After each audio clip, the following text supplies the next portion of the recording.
XSFM입니다. I, D, W, K.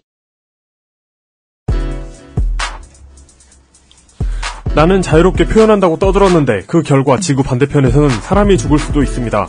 지구 반대편까지나 가겠습니까? PC통신 시대부터, 아니 인간이 언어를 쓰기 시작한 이후부터 말은 많은 사람들을 죽이고 괴롭혔습니다. 어디까지가 표현의 자유이고 어디부터가 상대방에게 피해를 입히는 것일까요? 이렇게나 애매한 것은 기준을 정할 수 없을지도 모릅니다. 2015년 네 번째 금요일 히스테리 사건 파일 그것은 알기 싫다입니다.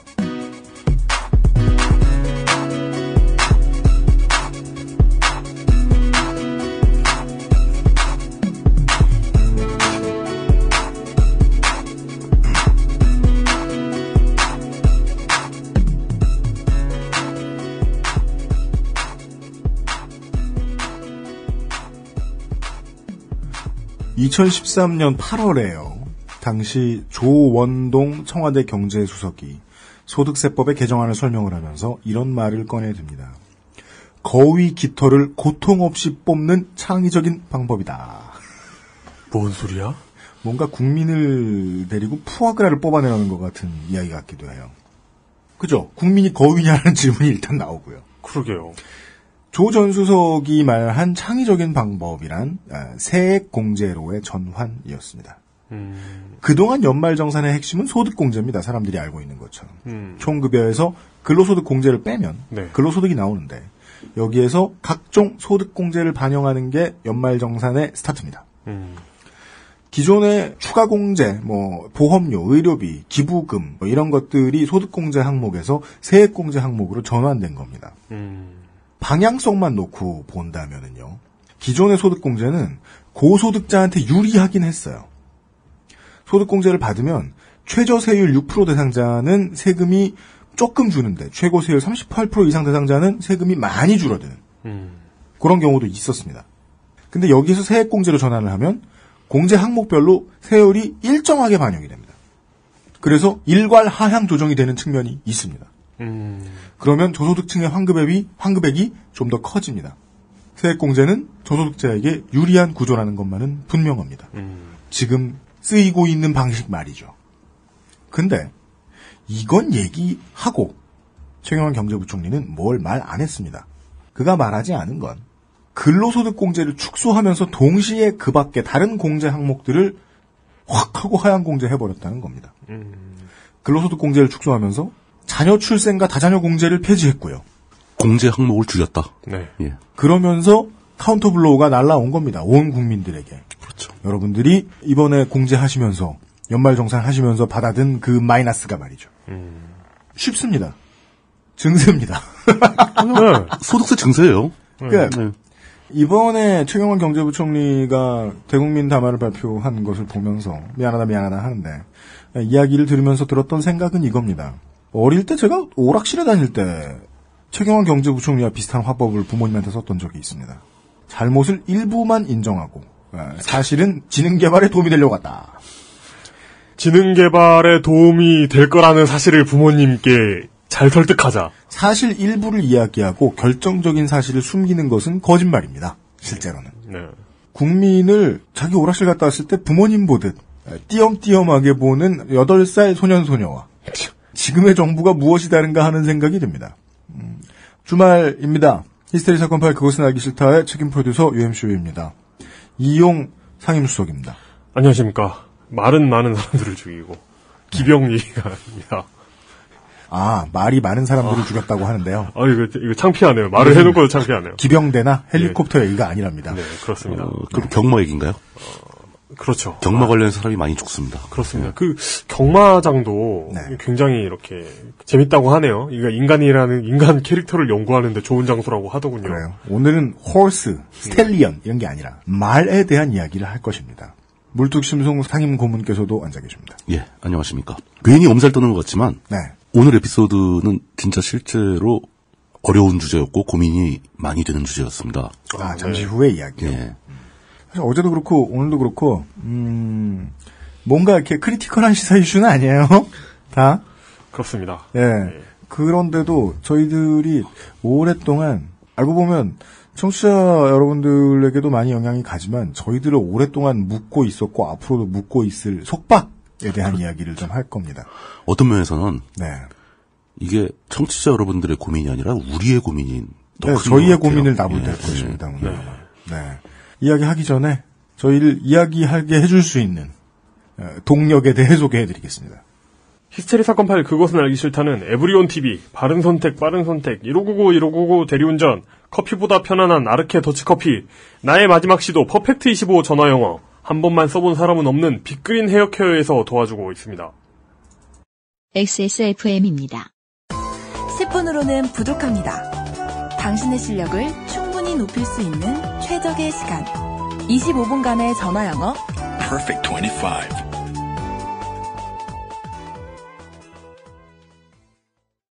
거품, 향, 색깔 다들 뭘로 만들었길래 이렇게 진하고 많지? 저 화학 성분들 내 피부에 남는 건 아닐까? 시간만 많으면 코코넛 오일로 내가 샴푸를 만들겠지만 난 바쁘니까. 빅그린 약산성 헤어케어 시스템 Big Green 설페이트 프리. 광고와 생활. 주식회사 비에논의 요청으로 인해 안드로이드가 황망히 달려나와 다급히 전달합니다. 무려 15분을 뽑아 선물을 전달해드리는 빅그린 샴푸 이벤트에 당첨되신 분들이 연락처를 안 알려주고 계십니다. 따라서 빅그린 담당자의 간담이 서늘합니다. xsmall xsmall.co.kr에 있는 빅그린 상품 페이지로 가셔서 당첨 여부를 확인하신 후 택배 발송에 필요한 주소와 연락처를 담당자에게 알려주세요. 못 드리고 남으면 마사오 기동 취재반장이 횡령할지도 모릅니다. 그것은 용납할 수 없습니다. 이번 주에 할 얘기는 중요한 얘기이면서도 중요하지 않은 얘기라고 여러 번 강조를 드리게 됩니다. 그런데도 오늘 왜 이 이야기를 준비하게 되었느냐. 가장 중요한 이유는 물뚝심송 상임고문의 출연 횟수가 너무 줄어들면 안 된다. 그런 게 있어요? 물뚝계의 생활에 타격이 있다. 물뚝업계 종사자들이. 그래서 국내 물뚝 생산 보호를 위한, 물뚝업계 보호를 위한 물뚝 쿼터제, 물뚝 산업 보호를 위한, 물뚝 산업 보호를 위한 물뚝 쿼터제. 이번 주입니다. 그 뭐야 도대체? 좋네요. 소상 글쟁이를 위한. 어쨌거나 네.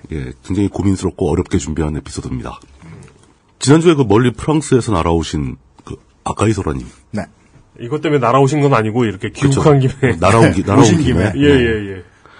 저는 페이스타임으로 하려고 그랬는데 마침 한국에 계셔가지고 그 얘기를 몇 번이나 반복해서 들어봤고요. 또 이제 그분이 쓰신 글도 봤고 관련 기사 같은 거 자료 같은 거 다 훑어봤습니다. 네. 근데 자꾸 보게 되는데 물론 그 사건 자체는 다 이해를 하죠. 네. 어떤 일이 벌어졌고 어떻게 될 것인가. 근데 그것과 관련된 어떤 고민이 떠오르면서 그 고민이 해결되지 않으니까 계속 다람쥐 쳇바퀴 돌듯이 반복하고 있었던 겁니다. 고민을. 물뚱님도 그랬고요. 예. 저도 그랬어요. 같이 했죠, 다. 네. 그렇죠. 단적으로 얘기하면 저겁니다. 표현의 자유는 죄가 없는가? 표현의 자유는 그저 누리기만 하면 되는 친성불가침한 권리인가? 이겁니다. 당장 눈앞에서 표현의 자유를 누리던 사람들이 총을 맞아 죽어버렸죠. 죽은 사람의 입장에서도 비극이지만 총을 쏜 사람들의 입장도 마찬가지로 비극입니다. 네. 그렇죠. 이게 도대체 표현의 자유를 우리는 어디까지 이해를 해주고 어디까지 거부해야 하는가. 이런 고민이 떠오르기 시작했고 답을 못 찾고 있었던 거예요. 고민을 하다 보니까 어제 그 민주평톡 시간에 나간 그 담배 이야기를 저희가 했잖아요. 네. 그렇죠. 사실 이것도 저희 입장에서는 자기 모순을 범한 겁니다. 맞습니다. 제가 생각하기에. 네. 예. 물론 이제 담배가 싫은 분들이 억지로 들으셨어요, 이걸. 그러니까. 명분은 있었죠. 갑작스러운 관련 세금이 인상됐고 담배 가격이 무리하게 올랐다. 거기 뭐 대안을 제시한다. 뭐 이런 명분이 있지만 사실 표현의 자유라는 그 명목하에 우리는 굉장히 많은 사람들이 싫어하는 흡연의 방법에 대한 이야기를 전 세계의 청취자가 듣는 방송에서 해버린 거죠. 이게 요즘에 우습긴 하지만 지상파 방송에서 흡연 장면 안 내보내고 또 어쩔 수 없이 영화에 나오는 흡연 장면 같은 게 모자이크 처리하고 이런 게 일종의 사회적 합의라고 볼 수 있거든요. 그렇죠. 그런 상황에서 저희는 이 나름대로 굉장히 많은 청취자가 듣는 방송에서 담배를 피는 방법, 담배 맛이 좋고 뭐 구수하고 뭐 이런 얘기를 막 늘어놓은 겁니다. 그렇습니다. 흡연 문제야 그렇다 치고, 뭐 흡연은 좀 문제가 되는 문제적 행동이니까 그렇다 치고 더 문제가 없는 이야기를 해도 비극은 또 발생할 수 있어요. 그렇죠. 예. 예전에 제가 트윗에서 한번 쓴 적이 있지만 저희가 이 방송에서 아무 생각 없이 부산의 음식 중에 돼지국밥이 참 맛이 있으니 한 번씩 드셔보시라라고 보냈을 때, 예, 사례를 한번 들어보자는 거죠. 이게 정치적으로 또 사회적으로 표현의 자유 측면에서 말할 권리, 알 권리 차원에서 아무에게도 해가 없습니다. 무효하고 옳은 얘기입니다. 뭐 옳다 그르다 따질 필요가 없는 거죠. 과연 그렇게 간단할까라는 거죠. 하지만 그 얘기를 듣는 청취자들의 숫자가 일정한 수준을 넘어간다면 그중엔 분명히 돼지국밥 때문에 아픔을 가진 분들이 존재합니다. 네. 저희 경험적으로 많이 확인을 했죠. 거짓말을 보태지 않고 말씀드리죠. 매주 경험하고 있는 문제입니다. 경험하고 있어요. 어떻게 하면 돼지국밥 때문에 상처를 뭐 예를 들어 이런 거죠. 집안이 돼지국밥 장사를 하다 망한 가정도 있을 수 있고. 어려서 돼지국밥을 끓이기 위해서 만들던 육수를 끓이는 솥이 엎어지면서 화상을 입었다거나, 아니면 뭐 간단하게 돼지국밥 먹고 굉장히 심하게 체해서 고생한 기억이 있다거나. 열정적인 정치 활동을 하고 계신 베지테리언. 그럼 그럴 수도 있죠. 예, 뭐 채식주의자가 얘기 들으면 기분 나쁠 수 있죠. 헐, 돼지를 먹다니. 그렇죠. 예. 그리고 뭐 심각한 경우에는 이제 돼지국밥은 부산 경남 지역의 특산물이잖아요. 지역 감정으로 흐를 수도 있는 거죠. 영패주의다. 영패주의가 될 수도 있는 거죠. 영남 패권주의다. 예. 그게 물론 논리적으로는 말이 안 됩니다. 흠을 잡으려고 드는 일부러 잡는 억지라고 생각할 수도 있는데. 오늘 저희가 말씀드릴 모든 이야기의 가장 중요한 전제는 그 어떤 주장도 우습지 않다. 그렇죠. 라는 겁니다. 수많은 청취자 중에 어떤 분들은 반드시 굉장히 심각하고 강력하게 그것 때문에 고통을 겪을 수 있다는 겁니다. 맨 뒤에 얘기하려고 했는데 제 얘기를 지금 하죠. 뭐 이번에 흡연자도 얘기했고, 맞습니다. 제가 어제 인천 팬이라는 단어가 축구 팬을 화나게 했다라는 예도 들었죠. 그렇죠. 공개 방송 때를 기억해 보면 어떤 백발의 청취자분이 질문을 해주실 때 공창제 이야기를 말씀해 주셨죠. 그렇죠. 예. 물론 어조나 성정도 주변 사람들을 별로 이렇게 케어를 안 하시는 좀 무례한 타입이긴 했지만 그것과 무관하게 그분의 의견은 의견이라서 방송에 내보내야 했고 저는 개인적으로 극렬히 반대하기 때문에 그렇죠. 양쪽 가치를 놓고 고민하다가 결국은 표현의 자유에 손을 들었습니다. 그 상황에서는. 근데 이런 고민을요. 편집을 할 때 계속 하고요.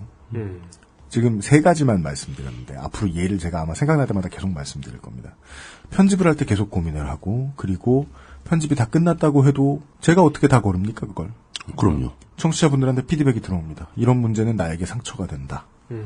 나 말고도 많은 사람들이 상처받았을 것이다. 네. 조금 세게 표현하시는 분들은 사과해라. 정중하게 표현해 주시는 분들은 생각하고 넘어가 달라. 이런 사람도 있다는 것을 알아달라. 네. 이런 얘기도 있고. 매주 받습니다. 예. 매주 받아요. 그리고 이 모든 이야기를 할 때 마지막으로 앞으로도 계속 강조드릴 이야기는 사람들은 자신의 배경과 지금까지의 생각, 이제까지 쌓아 올린 나라는 존재가 가지고 있는 그 모든 것들 때문에 의견이 다를 수 있다. 그게 경험이죠. 네. 의견이 다를 수 있다는 얘기들입니다. 다를 수 있습니다. 지금 제가 드린 말씀은 우리가 흔히 웃으면서 쓰는 병신력 일정성 분비의 법칙에 나오는 그 병신이라는 단어. 네. 지난주 편에 보니까 더러운 말은 안 쓰실 것 같은 아까이 소라님도 한번 쓰시더라고요. 네. 언제나 병신은 있다. 뭐 이런 말씀하셨죠. 1회부터 112회까지 네. 계속 듣는 얘기입니다. 저희가. 그렇지만 이게 사회적으로 봤을 때 병신이란 단어는 안 쓰는 것이 옳다라는 쪽으로 사회적 합의가 만들어져 가고 있습니다.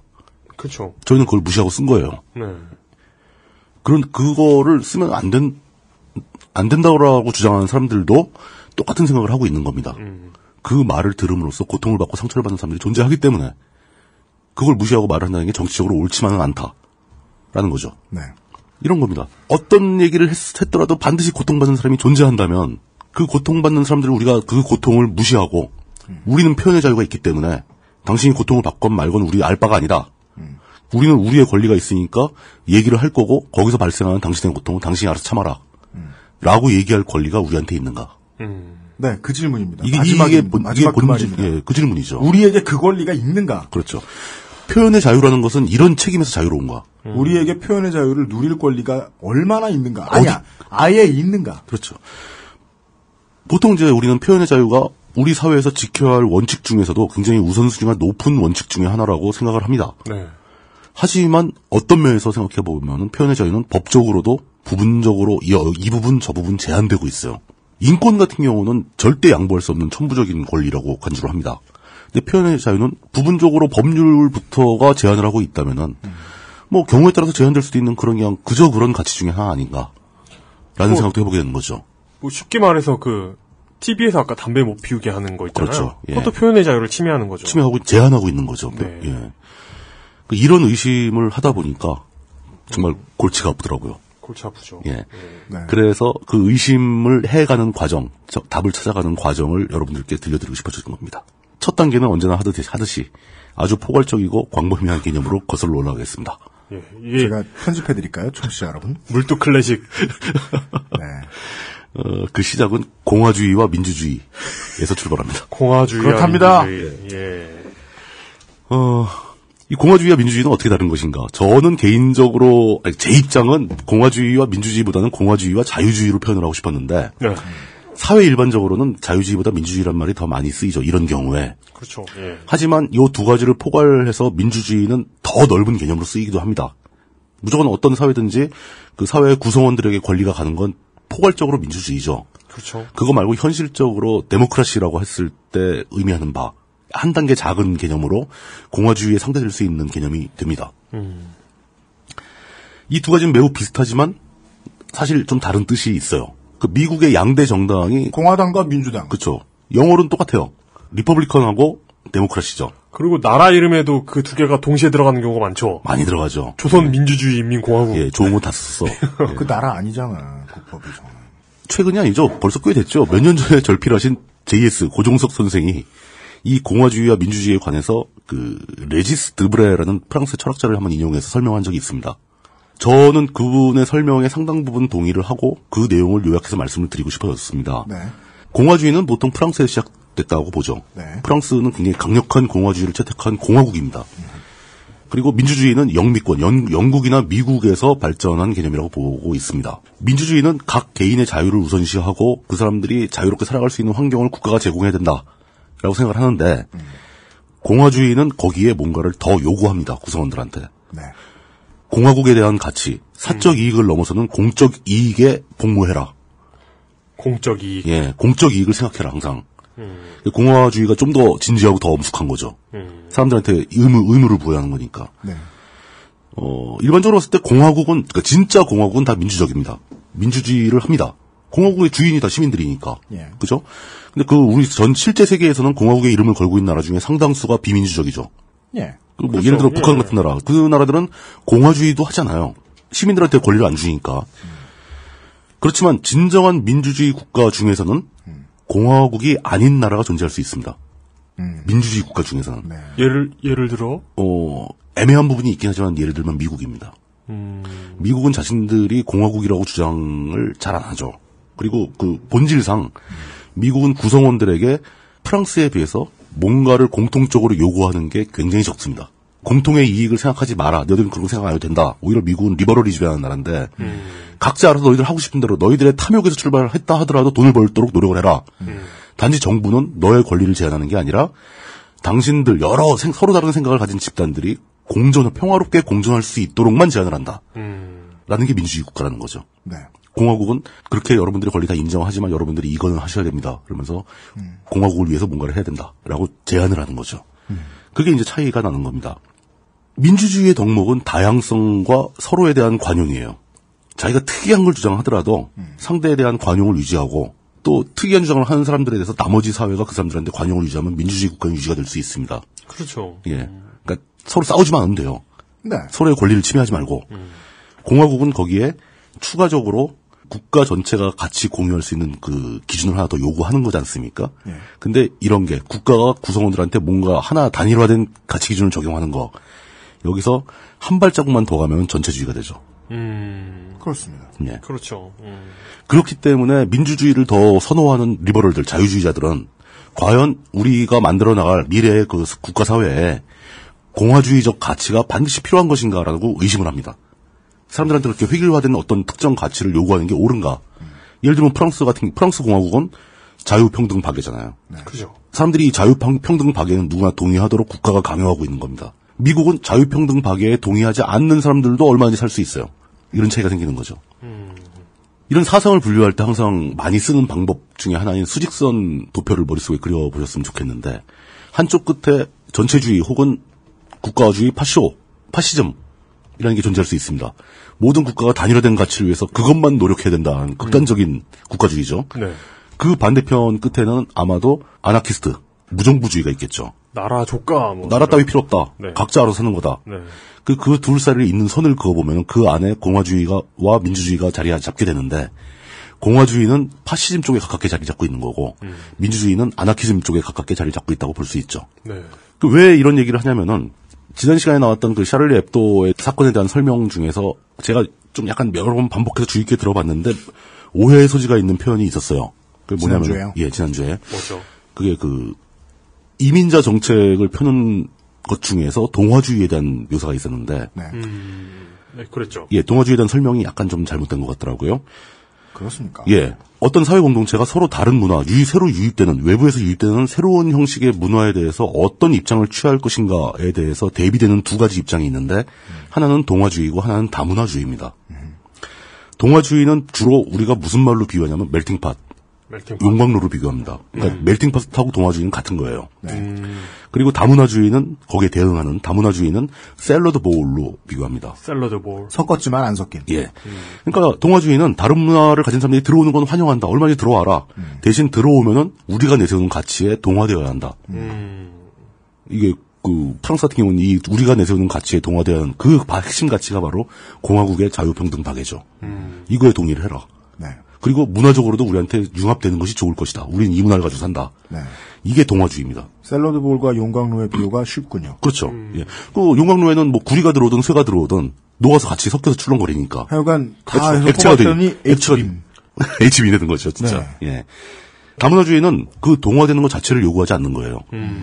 당신들이 원래 문화가 가지는 게 있으니까 들어와서 그 문화 그대로 살아라. 우리가 용납해주겠다. 빵푸스레기 맛은 빵푸스레기 맛. 예. 시금치 맛은 시금치 맛. 그게 샐러드 볼이 되는 게 시금치 안 넣지. 커다란 보울에 담겨 샐러드가 되더라도 네. 성치는 성치대로, 양성치는 양성치대로 다 자기의 원형을 유지하고 있지 않습니까? 그죠. 예. 위에 마요네즈 맛만 약간. 그렇죠. 아니다, 존나 어른 같다. 요즘 마요네즈 안 넣죠. 요즘에 샐러드에 누가 마요네즈를 넣어요? 난 그거 제일 맛있는. 마요네즈 넣는 건 사라다라니까. 초딩 맛. 사라다. 샐러드가 아니고 사라다. 으깬 감자 맛. 삶은 계란에 흰자만 넣어가지고. 그니까요. 맞죠, 근데. 그 맛있는 거지. 예. 빵에 넣어 먹으면 20개 또 먹은. 이 동화주의와 그 다문화주의는 사실 그 공화주의와 민주주의의 비교와 비슷한 구조를 가지고 있습니다. 네. 예, 그런 측면인 거죠. 그러니까 동화주의는 한 가지 문화에 동화되도록 요구하는 거고, 다문화주의는 각자 알아서 해라. 대신 평화로운 공존만 요구한다. 이렇게 되는 거죠. 네. 저는 그 메커니즘이 굉장히 유사하게 보여서 원래 공화주의, 민주주의에게서 출발을 한 겁니다. 네. 하지만 이 동화주의와 다문화주의는 현실 세계에서 뒤섞이기 마련이죠. 모든 게 다 그렇잖아요. 네. 우리는 동화주의를 채택했어라고 해서 다문화주의적인 정책을 안 쓸 수가 없습니다. 그렇습니다. 프랑스는 역사적으로 그 외국인들에 대해서 동화주의적인 태도를 강하게 취해온 국가예요. 네. 알제리 사람이건 뭐 튀니지 사람이건 프랑스에 오면 프랑스 방식으로 살아라라고 요구를 하는 거예요. 근데 그들이 들어오자마자 이름도 그 지난 시간에 이제 이름 가지고 취업의 제한을 받는 뭐 이런 상황 나왔지 않습니까? 그렇죠. 이름부터 프랑스식으로 바꾸고 종교도 바꾸고 피부색도 바꾸길 요구할 수는 없고 프랑스는 그런 거 요구하지 않아요. 이건 다문화주의적인 입장이죠. 네. 예. 프랑스라는 공화국에서 추구하는 최소한의 기본 이념만 동의해달라. 그러면서 동화주의라고 표현을 하는 거예요. 근데 현실적으로는 그 새로운 이민자들이 자신만의 문화를 다문화주의적 입장에서 자신만의 문화를 그대로 유지하지도 못하고 프랑스 문화에 완전히 녹아들어서 진정한 프랑스인이 되지도 못하고 어정뛴 상황으로 결론이 나게 된다는 거죠. 네.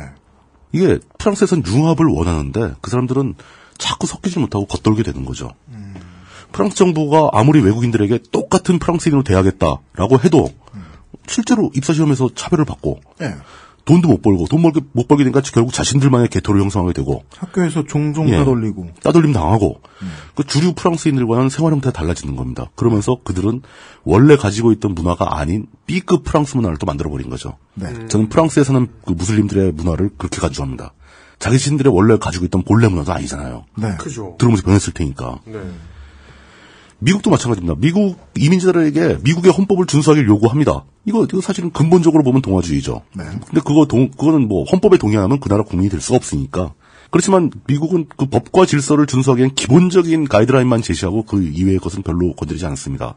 실제로 히스패닉들은 자신만의 문화로 자신만의 언어를 쓰면서 미국 사회의 한 세력을 점유하고 있잖아요. 네. 그 비율이 점점 늘어나고 있고. 메이저리그 사커가 커지고 있죠. 그렇죠.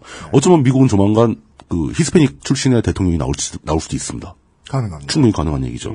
이게 미국 내에서 모두가 이걸 정상적이라고 생각하면 미국은 다문화주의로 통일된 나라겠죠. 네. 근데 이게 정상이라고 생각하는 사람이 있고 이게 정상이 아니라고 생각하는 사람도 있고 이 서로 다른 생각을 하는 사람도 또 공존을 합니다. 네. 그렇죠.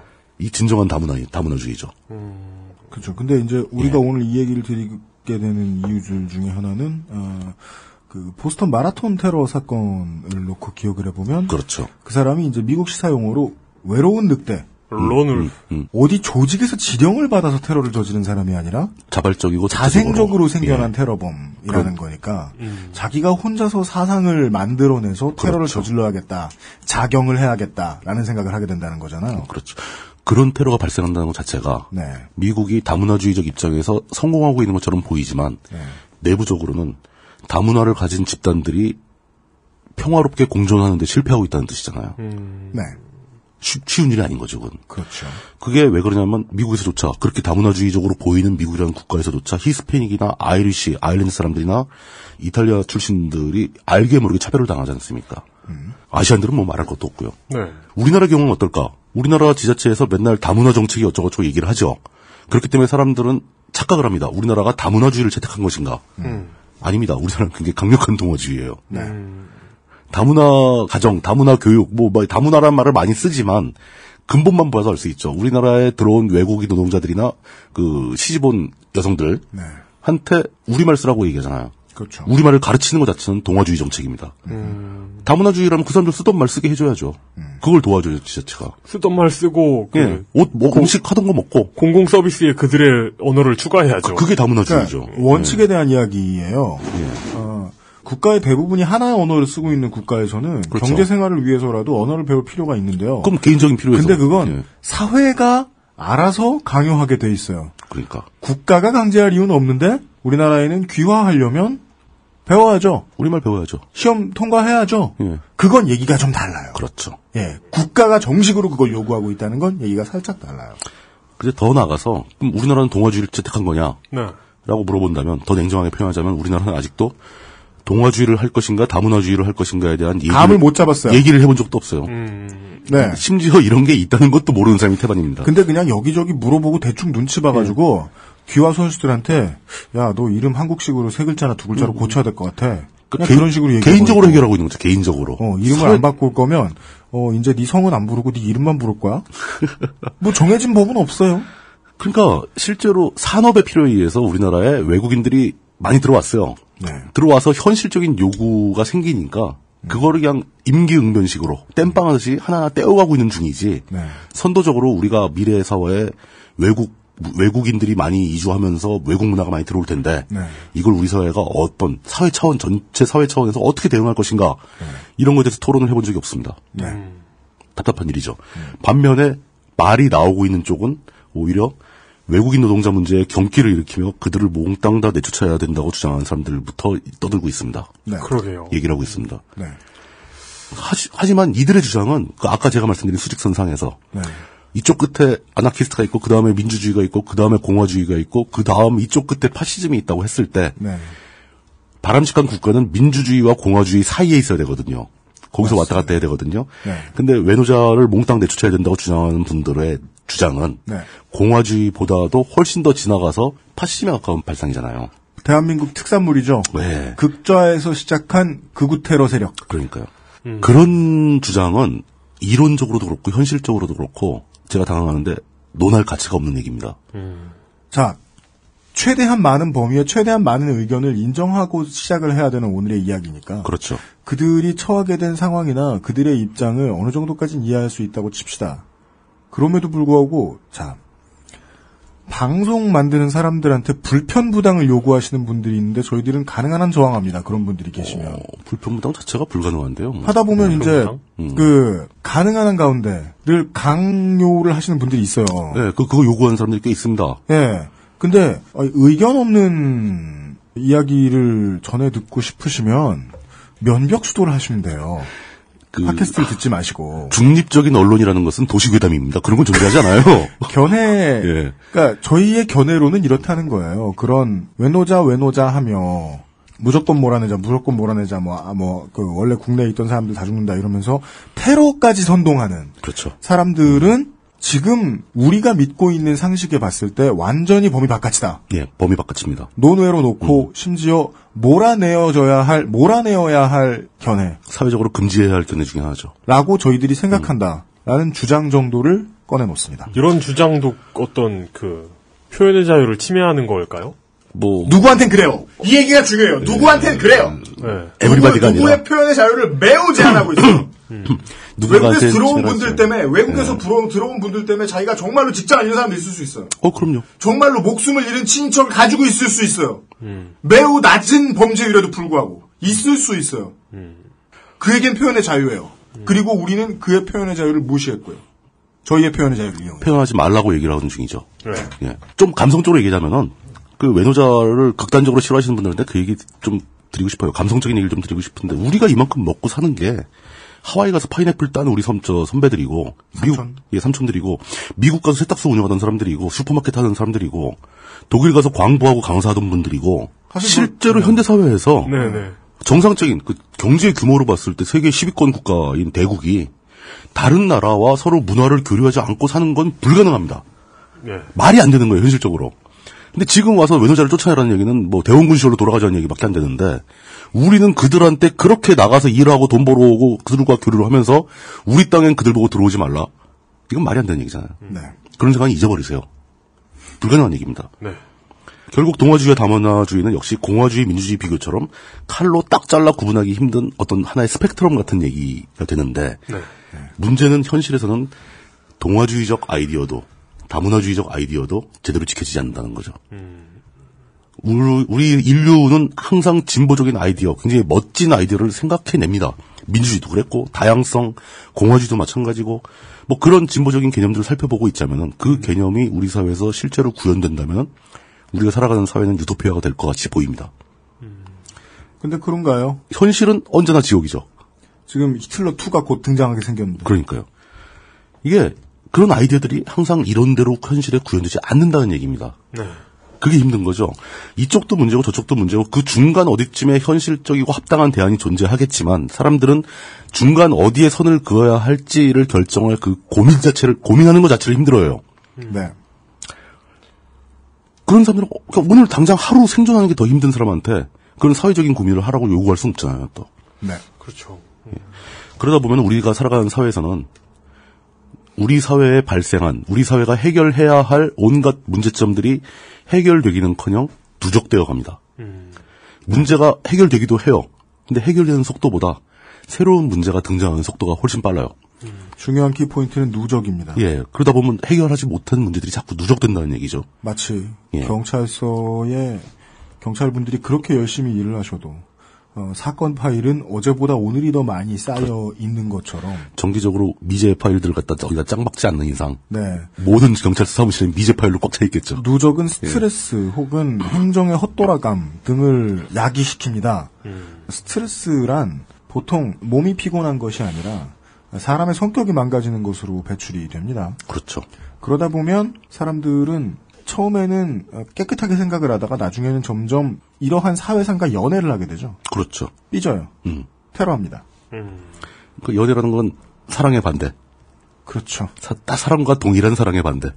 사랑과 증오는 같은 거니까. 사랑을 얻기 위한 매우 비뚤어진 투쟁. 그렇죠. 을 하게 되는데 그 안에는 제 머릿속에는 지금 이제 샬리 heb도 사건 이후에 현재 유럽의 대부분의 좌파 정권들의 지지율이 마구 떨어지고 그렇죠. 오늘 당장 오늘 당장 총선을 치르고 총리나 대통령을 뽑게 되면 다 우파 정권 나오겠죠. 저 일배당들이 예. 갑자기 원내 제1당이 되는 막 정권을 차지하게 되는 연대를 막 하고 그렇죠. 연립 정권 만들고 막 그러겠죠. 그런 상황이 왔습니다. 어떤 분이 저 트위터에 얘기해 주셨습니다만은 프랑스 얘기 들어보니 다 똑같아보다 세상 사는 데는 그분은 굉장히 마음이 편해지신 것 같더라고요. 아. 프랑스는 되게 좋을 줄 알았는데. 이민 가봤자구나. 걔들도 망가졌네. 뭐 이렇게 되는 거죠. 담배 이미 피우고 계시다면요. 최대한 빨리 말기 시작하세요. 조세 저항하십시오. 고민하지 한국에서 마세요. 살아남으세요. 그러니까 기분이 묘하죠. 이게 그러니까 그래 우리나라는 이렇게 엉망이고 저 나라는 좋다라는 게. 그게. 그러니까 왜 우리나라는 이럴까라는 억울하죠. 자괴감과 동시에. 그래도 저 나라 이민 가면 뭔가 답이 있지 않을까 하는 잠재적인 해답이 있는데. 그런데 저 나라도 똑같구만 하는 걸 깨닫는 순간 한편으로는 안도가 되면서 다른 한편으로는 절망을 하게 되죠. 제가 멕시코와 한국 비교하면서 말씀드렸습니다. 한국의 상황은 다른 나라에 비해 비교적 좀 더 절망이 크고 조금 더 답이 없긴 합니다. 그런데 갑자기 어디 다른 데 간다고 해서 너무 좋은 공기에 너무 범위가 넓은 표현의 자유와 민주주의 사회에 문제 없음. 이런 상황이 펼쳐질 것이다.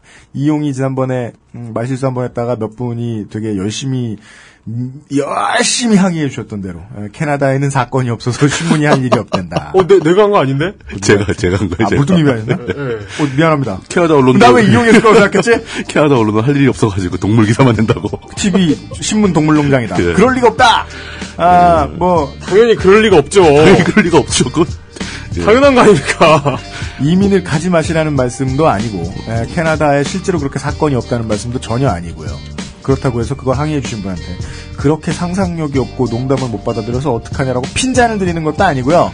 어딜 가나 만날 수 있는 상황에 대해서 이야기를 하고 있었습니다. 잠시 후에 돌아와서 좀 더 얘기 나눠보죠.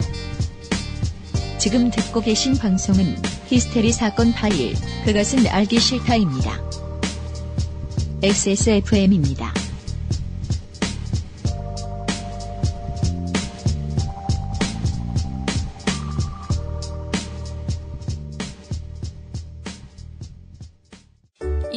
동안 할 수 있는 일이 뭘까? 짧은 시간이긴 해. 월급날도 안 돌아왔잖아. 근데 난 23일 동안 두피가 좋아졌어. 미용실에서 뭐 쓰냐고 자꾸 묻는다? 정말로 전부 자연 유래 성분. 빅그린 투쓰리 약산성 트리트먼트. 난 그동안 다른 광고에 속고 살았나봐. Big Green 설페이트 프리. 어제는 난리도 아니었어. 이번 거래는 진짜 사기였다니까. 나야 알지. 내가 좀만 더 영어를 잘했어도 이런 일 안 생겼지. 근데 어떡하냐? 무역업이 12년 차에 토익도 900을 넘는데 영어는 계속 속을 썩인다니까. 영어를 책으로만 잘해요, 내가. Hey, why don't you call Perfect 25? 뭐? Perfect 25. 뭔데 그게? Perfect 25 English phone call service. 이거 말하는 거야? perfect25.com? Yeah, that's a good start. 네, 돌아왔습니다. 좀 전에 쉬는 시간에 이용수석이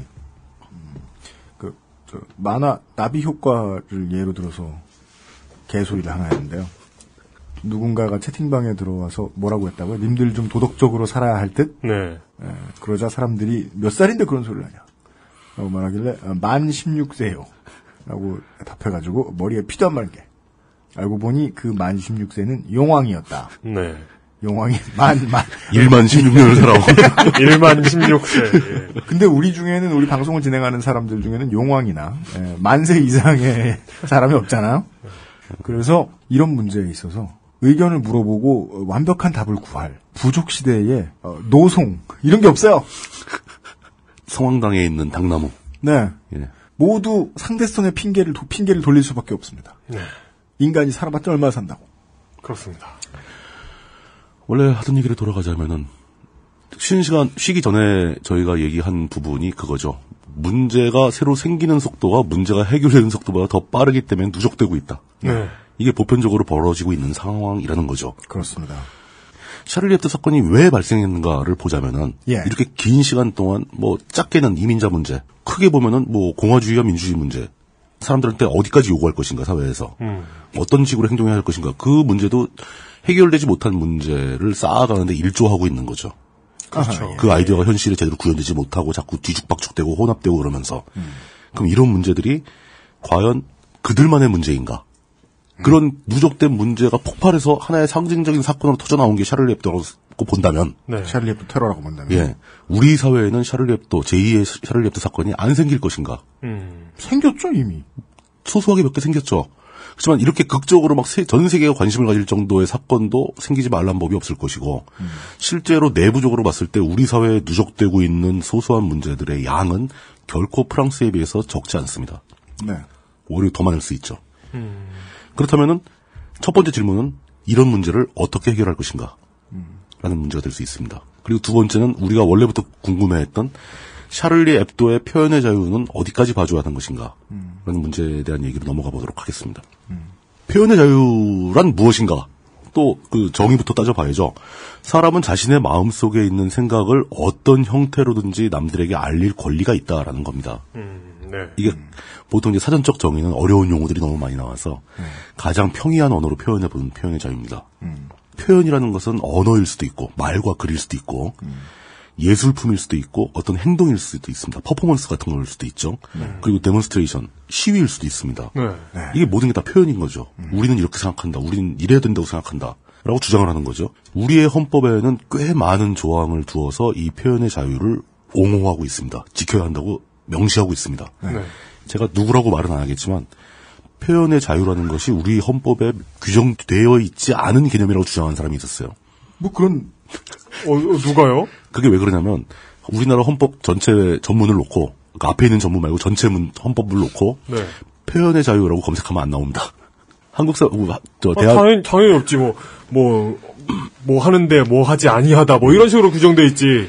표현의 자유를 우리 헌법에서 언급한 구조를 제가 다 가져왔습니다. 네. 제18조에 모든 국민은 통신의 비밀을 침해받지 아니한다. 이거 엿듣는 사람 무서워서 말하지 못하면 안 된다라는 뜻이거든요. 네. 그건 표현의 자유죠.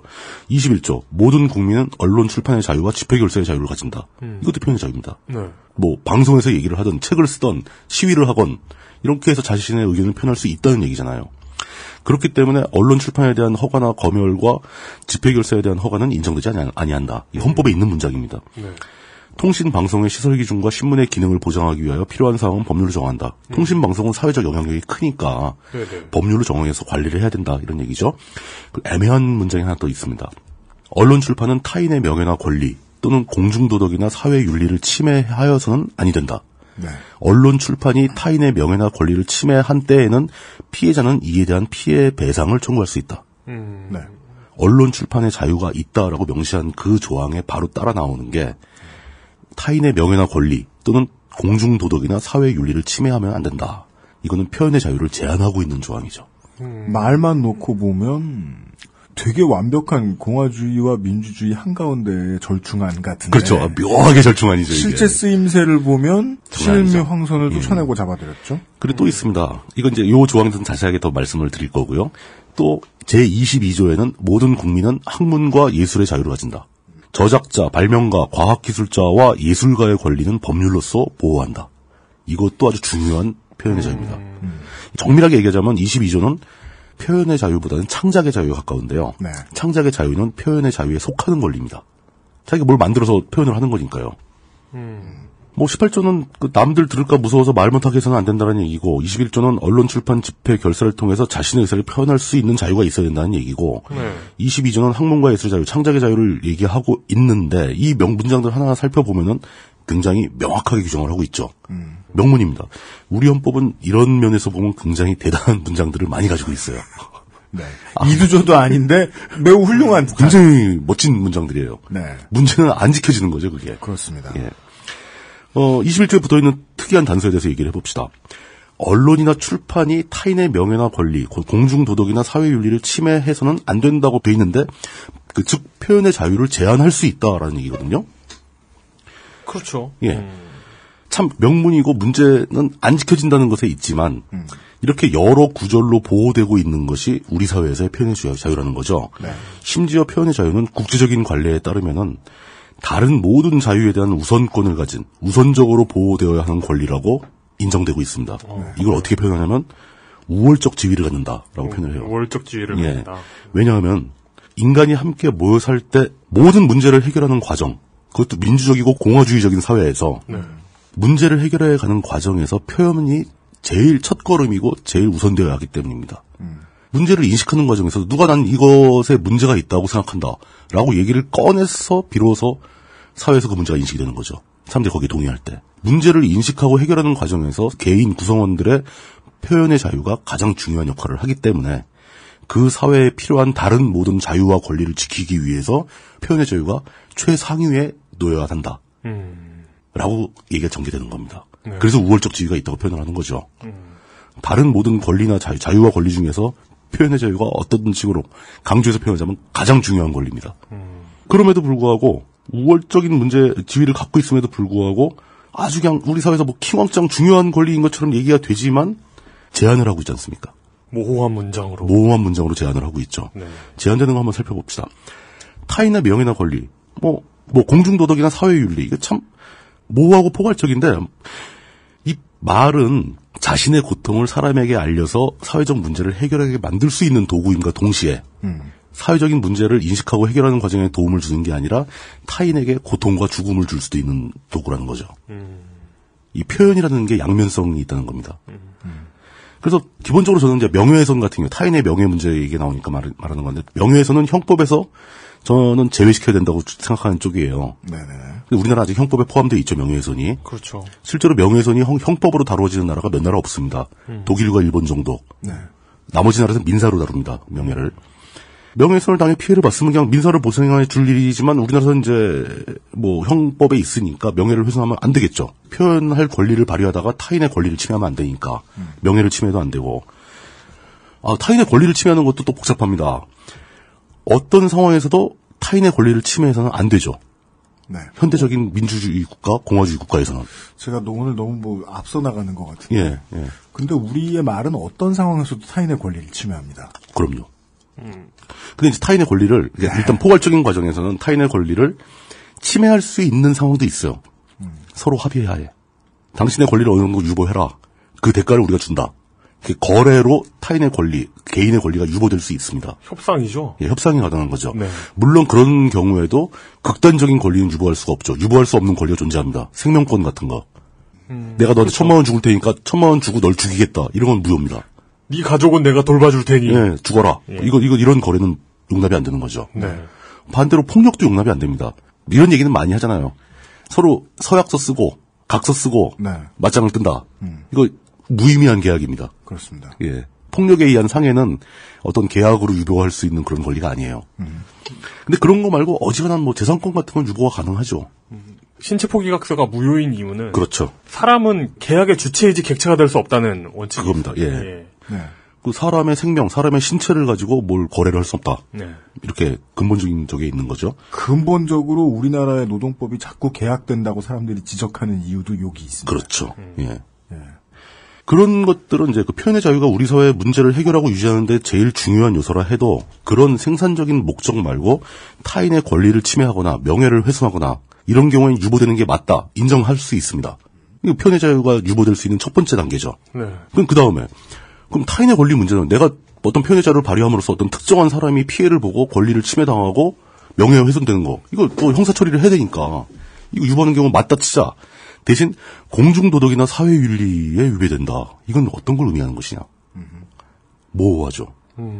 공중도덕이 무엇인가. 공중도덕이라는 게 법에 규정되어 있는 것도 아니고 뭐 불문율로 규정되어 있는 것도 아니고 공중도덕은 시대와 그 장소에 따라서 계속 바뀌죠. 그렇죠. 네. 뭐 예를 들어서 지난 시간에 우리가 담배 얘기하면서 얘기 나왔지만 몇 년 전, 10몇 년 전만 해도 버스에 담배 폈습니다. 지금 버스에 담배 피우면 난리 나죠. 그죠. 그랬다가 아무 데서나 다 담배 필 수 있는 외국에 가면 그렇게 이상하잖아요. 되게 이상하죠. 예.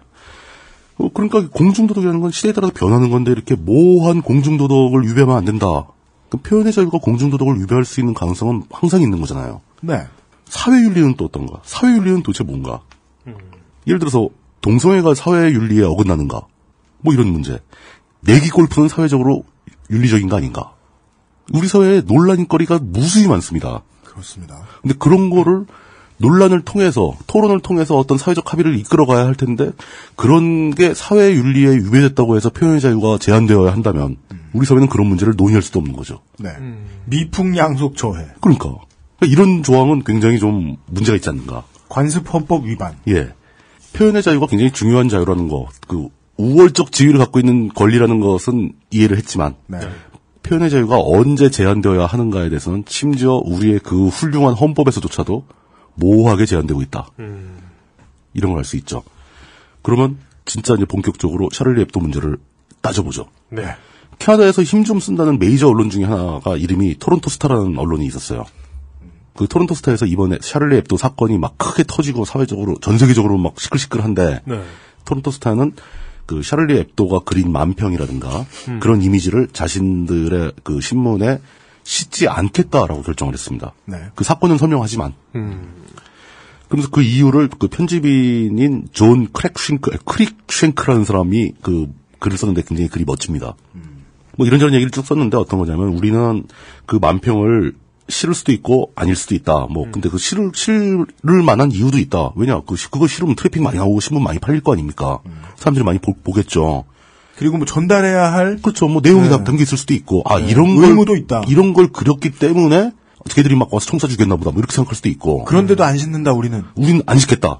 우리는 그걸 싣지 않아야 할 중요한 원칙이 있다. 그 원칙이 뭐냐? 마치 인종차별적이거나 포르노그래픽한 사진들. 네. 그런 사진을 싣지 않는 것처럼 원칙에 의해서 안 싣겠다. 뭐 같은 원칙이라는 얘기가 아니고 싣지 말아야 할 원칙이 있다.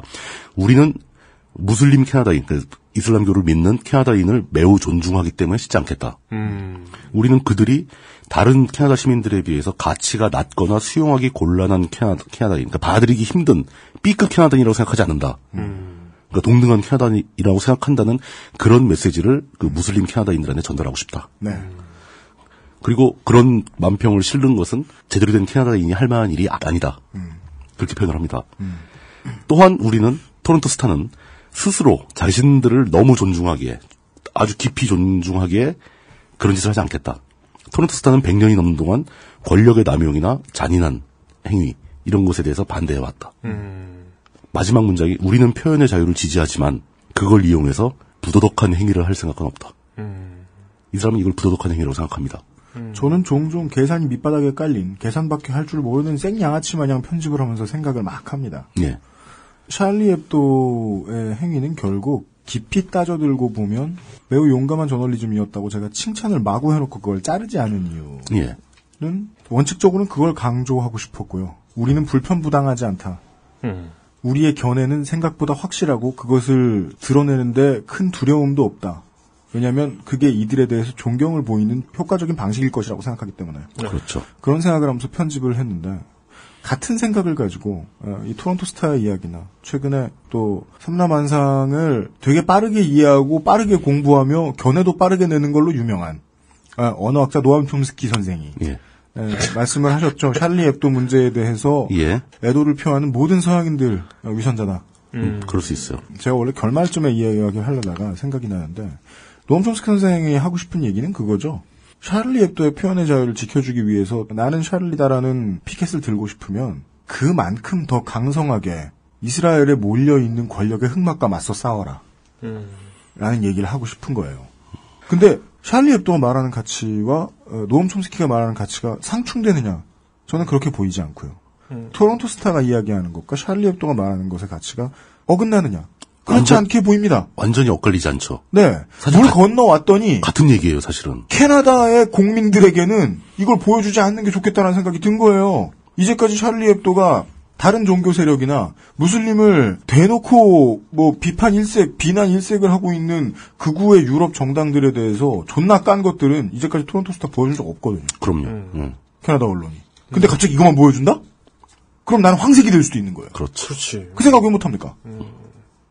이 다 옳다는 말을 하기가 존나 조심스럽니다. 그러니까 이게 저렇게 표현하면 되죠. 모든 일들이 다 다면적이라는 거죠. 네. 단순하게 이건 옳고 이건 틀려라고 구분하기 힘들다. 어쨌든 간에 그 샤를리 앱도가 만든 만평들이 이 토론토 스타는 그 만평들이 무슬림에 대한 모욕 혹은 공격이라고 판단을 한 거라고 보여집니다. 이 표현에 의하자면. 네. 그 반대로 그걸 지면시고 조회수를 올려서 판매 부수를 올려서 경제적인 이득을 얻는 거 그것도 그들의 그 토론토 스타의 권리지만 이들은 스스로의 권리를 포기한 거예요. 이게 상업적인 언론으로서는 쉽지 않죠. 저희도 했거든요. 그 XSFM도 실었잖아요. 페이스북에다가. 네. 예. 우리가 물론 그거 중 어떤 경제적인 이익을 얻었다기보다는 네. 내용 전개상 필요한 이미지였기 때문에 해설 차원에서 보여준 거지. 그러다 말고 저희들은 좋아요 구걸도 한 셈이죠. 그리고 한 가지 또 변명하자면 국내에는 무슬림의 숫자가 그렇게 많지는 않잖아요. 그래서 저희들이 막 그렇죠. 나불대는 거예요. 그렇죠. 하지만 국내에서 다들 보셨듯이 한국에 살고 있는 무슬림도 시위를 했습니다. 그렇습니다. 우리는 평화를 사랑한다. 예. 꾸란은 때리면 맞으라고 가르친다. 직접 그 하고 얘기를 시위했죠? 할 정도였다면 그 사람들은 사실상 공포감을 느꼈을 거예요. 그렇습니다. 네. 미국에서 테러나 이런 증오 범죄들이 생길 때마다 무슬림 단체의 이 순회들은 어떻게 해야 우리가 이 문제에 대해서 효과적으로 우리는 평화를 사랑한다. 그렇죠. 예. 우리는 해가 되지 않는다라는 이야기를 시민사회에 전달할 수 있을까를 골몰합니다, 매번. 예. 그 사람들은 그게 굉장히 중요한 문제거든요. 매번 성명서 몇 번 고쳐가면서 내고요. 근데 평소에는 아무도 안 들어주잖아요. 그러니까요. 그렇죠. 이 문제를 또 저렇게 비유하는 경우도 봤습니다. 그러니까 흔히 말하는 우리가 개신교에 문제가 있다. 그러면 개신교 측에서 그건 일부 문제 있는 개신교들만 문제지 대부분의 개신교인들은 멀쩡하다. 근데 이거 메커니즘과 똑같이 테러하는 무슬림들이 문제다. 그럼 무슬림 쪽에서 그건 일부 과격분자 근본주의자 테러범들이 문제지 전반적인 무슬림들은 괜찮다. 둘 다 맞는 말이에요. 맞는 말이고 이 이슬람 사회에서 선량한 무슬림들이 테러범들을 반대하기 위한 활동을 굉장히 많이 합니다. 네, 맞습니다. 예, 실제로 또 유럽 쪽에 미국 쪽에 언론계에서도 무슬림들이 굉장히 많이 일을 하고 있고 그 사람들 일하고 있는 게 우리한테 안 보이는 것뿐이에요. 물론 이제 니들이 뭐라고 한 손에 반대쪽 손에 총을 든 주제에 꾸란에 피를 묻히냐. 그렇죠. 어디다 대고 그걸 영광이라고 나불대느냐. 그렇다 하더라도 이 순간에 예.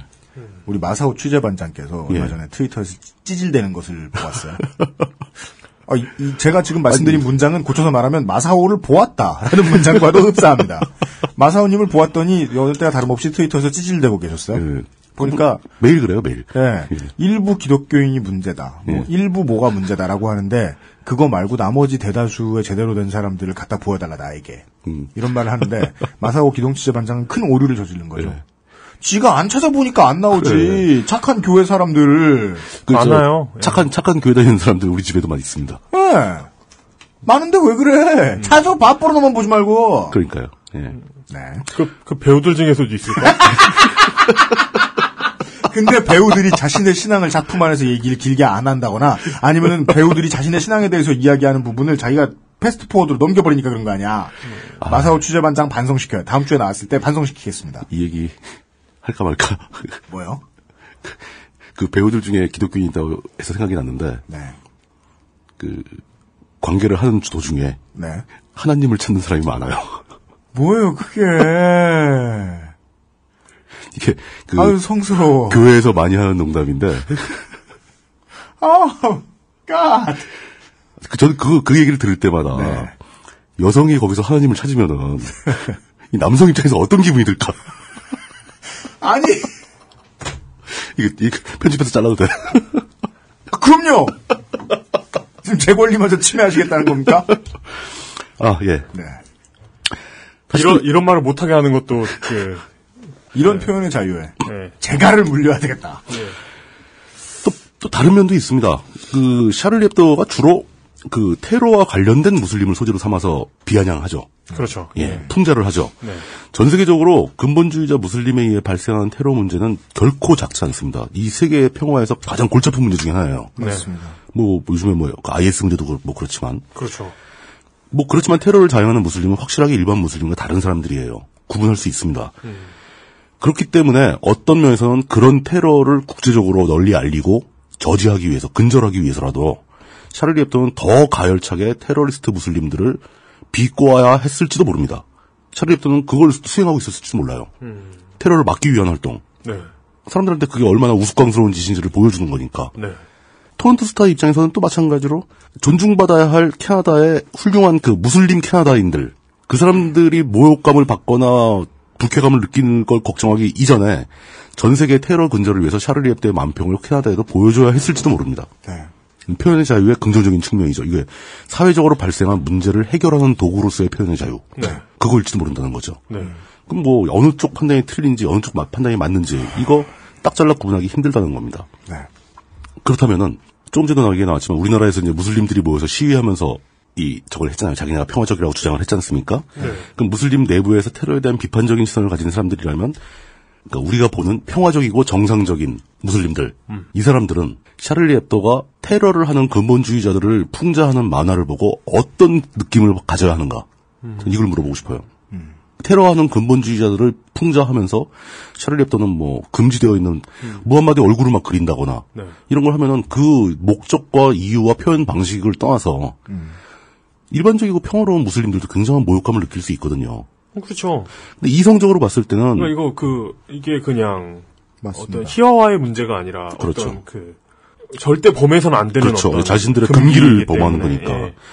그런 사람들이 평화적인 무슬림들이 우리 중에 어떤 놈들이 지금 테러를 하는 바람에 샤를리 앱도가 그들을 비꼬기 위해서 이런 걸 그렸으니까 우리는 샤를리 앱도 편에 서가지고 그 근본주의자들을 같이 비웃어야 되는 것인가? 아니면 그냥 웃어넘기고 참아야 되는 것인가? 이 씨발 둘 중에 하나를 택해야 되는가? 그러니까. 난감한 일이죠. 사실 인간의 본성은 그렇게 이성적이고 뭐 샤를리 편을 들거나 테러범 편을 들거나 이렇게 막 단적으로 어떻게 설명될 수 있는 그런 게 아니잖아요. 인간의 정신세계는. 네. 양쪽이 다 있다는 겁니다. 100%. 오늘 자꾸 제가 사례를 가지고 상관없는 사례인 것 같은 걸 가지고 중간중간에 끼어드는 점 일단 죄송합니다. 지난 지방선거 방송 때 대구시장 편에 당시 새정치연합의 김부겸 후보에 대해서 제가 소개를 해드리면서 박정희 기념관 건립 등의 박정희 친화적이라고 볼 수 있는 공약들을 이야기하면서 대여권 친화적인 공약들을 이야기하면서 이렇게 대구에 지역에 지역 유권자에 맞춰져 있는 선거 준비를 완벽하게 해온 야권 후보 잘 없었고. 그렇죠. 그래서 초롱성에 있던 여권 후보들이 지금, 많이 적잖이 놀란 것으로 보인다라는 이야기를 전해드렸을 때. 긴장할 것이다. 뭐 이런 식으로 봤었죠. 네. 예. 정치를 이야기하는 사람이 지조가 있어야지 그런 문제는, 테러 혹은 근본이 없는 선택으로 받아들여야 하는 것이 아니냐라는 의견을 내주신 분들이 있으셨습니다. 그렇죠. 네. 제 반문은 이겁니다. 그 두 가치는 존나게 양립할 수 있어요. 그게 현실이죠. 둘 다 존재해도 돼요. 맞아요. 정리하자면 그겁니다. 샤를리 앱도가 행사한 표현의 자유, 풍자의 만평들이 프랑스를 넘어 이 세상에, 이 인류 사회에 벌어진 문제를 해결하기 위한 생산적이고 도움이 되는 표현의 자유, 그 도구로서의 표현의 자유였느냐. 아니면은 규제받아야 할, 누군가에게 상처를 주고 권리를 침해하는 금지되어야 할 표현의 자유였는가. 이게 저희가 드리는 질문이에요. 이걸 어떻게 결정할 수 있을까라고 고민을 하다 보니까 아이디어가 하나 떠올랐죠. 네. 전 세계의 무슬림들을 모아놓고 투표를 해가지고 그 만평을 보고 모욕감을 느낀 무슬림과 그 만평이 필요하다고 생각한 무슬림 사이에 표결을 하는 거죠. 뭐가 의미야 말도 안 되지. 아까 제가 어떻게 반응할지 아직 안 들으셨잖아요. 예. 특유의 안 웃긴 풍자를 하시려고 들었다. 물뚝님이. 물뚝 클래식. 첫 번째 질문과 두 번째 질문을 다 정리를 해봤습니다. 그러니까 우리는 이 사회에서 발생하는 문제, 해결되는 것보다 더 빠른 속도로 누적되어 가고 있는 문제를 어떻게 해결할 수 있는가. 서로 다른 문화 간의 충돌, 서로 다른 문화라는 것은 개인의 문제를 치워나면 서로 다른 경험을 하면서 살아온 사람들 간의 문제죠. 네. 그리고 그렇게 사회에 어떤 문제가 발생했을 때 그 문제에 대한 표현이 문제를 해결하기 위한 생산적인 도구로서의 표현의 자유와 문제를 오히려 더 유발하는 누군가에게 해가 되고 상처가 되고 고통이 되는 표현의 자유가 있는데 이 두 가지를 어떻게 구분할 것인가. 그리고 심지어 이 두 가지가 동시에 존재할 수도 있는데 그런 건 어떻게 할 것인가. 라는 질문으로 요약되는 거죠. 어떻게 해야 될까요? 그 마지막 챕터를 제가 원고 속에서 지은 제목이 답은 어디에 있는가입니다.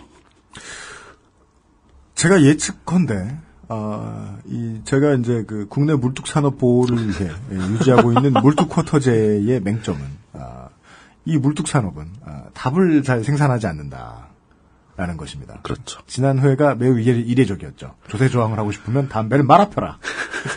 근데 오늘은 그런 시원한 답이 나올 것 같지는 않습니다. 광고 듣고 와서 결론을 이야기하고 정리를 하죠. 담배 말아 피는 얘기는 농업 팟캐스트 나중에 만들어가지고 키워서 그거 안 돼. 농업도 아니야. 담배 마는 건 규제되고 있는 사업이잖아. 진짜요? 진짜?